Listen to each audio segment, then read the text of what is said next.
क्या 16-17 साल के ज़्यादा से जो उम्र के बच्चे हैं, क्या उनको एक्सरसाइज करनी चाहिए? क्या उनको जिम जाना चाहिए? क्या उनको पुशअप्स, पुलअप्स और स्क्वाट्स ये सब उनको करना चाहिए?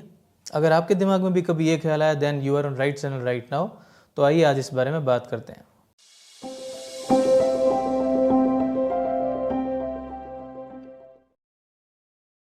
हाय, it's me doctor Nitesh, MBBS MD general medicine, right now pursuing DM gastroenterology. कई लोगों की मैंने ये भ्रांतियाँ सुनी है। उनको ऐसा लगता है कि बच्चे की जो ग्रोइंग एज होती है 16, 17, 18, 20 साल की उम्र में, उनको उस टाइम पेरेंट्स को ऐसा लगता है कि एक्सरसाइज नहीं करना चाहिए, एक्सरसाइज करने से बच्चे की हाइट कम हो जाएगी, उसकी हाइट नहीं बढ़ेगी और ये तो फालतू का टाइम वेस्टेज है, क्या मतलब है, खाली जॉगिंग करो, रनिंग करो, वही उसके लिए मोर देन सफिशेंट है।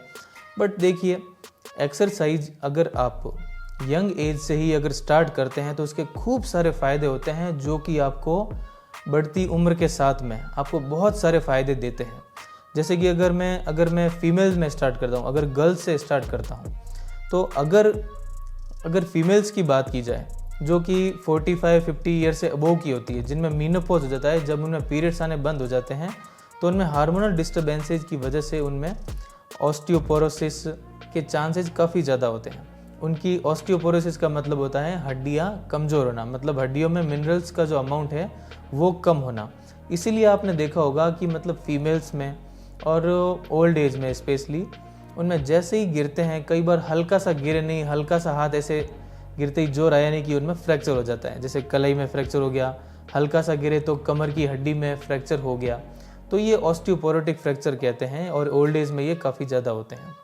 अब इसका एक बड़ा कारण है वो ये है कि यंग एज से ही लड़कियों में एक तो डाइट प्रॉपर अगर वो नहीं लेते हैं, जैसे मिल्क या फिर एडिक्वेट कैल्शियम डाइट नहीं लेते हैं, और दूसरा एक्सरसाइज की कमी। क्योंकि एक्सरसाइज अगर आप यंग एज से स्टार्ट करते हैं या फिर किसी भी एज से स्टार्ट करते हैं तो एक्सरसाइज से बोन्स के ऊपर फिजिकल स्ट्रेस पड़ता है, एक तो वेट के फॉर्म में और दूसरा मसल्स के रूप में स्ट्रेचिंग के फॉर्म में। तो ये जो हड्डियों के ऊपर, ये जो बोन्स के ऊपर जो फिजिकल स्ट्रेस आ रहा है, एक खिंचाव और एक वेट के रूप में, तो ये हड्डियों की मजबूती को, बोन्स की स्ट्रेंथ को काफ़ी ज़्यादा प्रमोट करता है। इससे हड्डियाँ मजबूत होती है और इसी वजह से बढ़ती उम्र के साथ में आप में ज़रा सी चोट के साथ में, थोड़ी सी चोट के साथ में होने वाले जो फ्रैक्चर होते हैं, जो हड्डियाँ टूट जाती है, फ्रैक्चर हो जाते हैं, उसके चांस में सिग्निफिकेंट कमी आती है। तो एक तो ये सबसे बड़ा फ़ायदा हुआ। इसके अलावा भी क्या होता है कि एक्सरसाइज करने से आपकी जो मसल्स है, आपकी जो बैक मसल्स है, आपकी जो लिम्ब की मसल्स है, हाथ पैर और बैक की जो मसल्स होती है, ये मांसपेशियाँ मजबूत होती है। तो इन मांसपेशियों के मजबूत होने की वजह से क्या होता है कि जैसे आप ज़रा कहीं आप गिरे, आपका हल्का फुल्का कुछ एक्सीडेंट हुआ या थोड़ा मेजर एक्सीडेंट भी हुआ, तो उस एक्सीडेंट के जो इम्पैक्ट हड्डियों के ऊपर जो आते हैं, जो फ्रैक्चर के रूप में आते हैं, वो उनको काफ़ी कम कर लेता है। और इवन अगर आपकी मसल्स मजबूत होती है तो कई बार आपके फ्रैक्चर होने के चांस भी कम हो जाते हैं अगर आपका हल्का फुल्का कोई एक्सीडेंट भी हो गया है तो, क्योंकि मसल्स को जो इंजरी होती है वो 2-3 वीक में रिकवर हो जाती है, जबकि फ्रैक्चर को प्रॉपर हील होने में, उसमें आराम मिलने में काफ़ी ज़्यादा टाइम लगता है। तो ये दूसरा बेनिफिट हुआ अगर आप यंग एज से ही एक्सरसाइज स्टार्ट करते हैं। तो फर्स्ट बेनिफिट कि आपकी हड्डियाँ मजबूत होती है और बुढ़ापे में ज़रा से गिरने से जो रीढ़ की हड्डी में या फिर कलाई में जो फ्रैक्चर होता है, ऑस्टियोपोरोटिक फ्रैक्चर होते हैं, उनके चांस में सिग्निफिकेंट कमी आती है।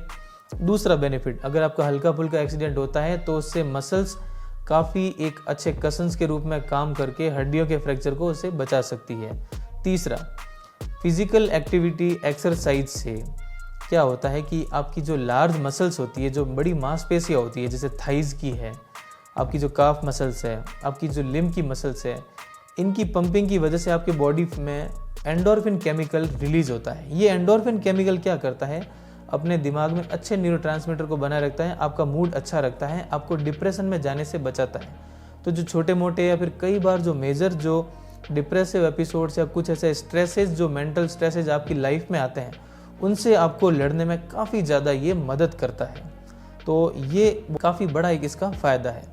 फोर्थ बेनिफिट ये होता है, अगर आप यंग एज से ही अगर एक्सरसाइज रखते हैं तो इससे आपको जो दिमाग की जो न्यूरो डिजेनरेटिव डिसऑर्डर्स होते हैं, जैसे पार्किंसन डिजीज़ है, स्पेशली अल्जाइमर डिजीज़ की अगर मैं बात करूं, अल्जाइमर डिजीज़ में क्या होता है कि मतलब बहुत ही जल्दी याददाश्त चली जाना, खुद की रूटीन एक्टिविटी ये नहीं कर पाना, एक्सरसाइज है उसके होने के चांसेस भी काफ़ी कम होते हैं। बाकी अदर बेनिफिट तो आप अच्छे से जानते ही हैं, जैसे blood pressure, diabetes, heart attack, ये और कोलेस्ट्रॉल, ट्राइग्लिसराइड बढ़ना, डिसलिपिडीमिया, इन सब के जो होने के जो चांसेस हैं उनको ये सिग्निफिकेंटली कम कर देता है।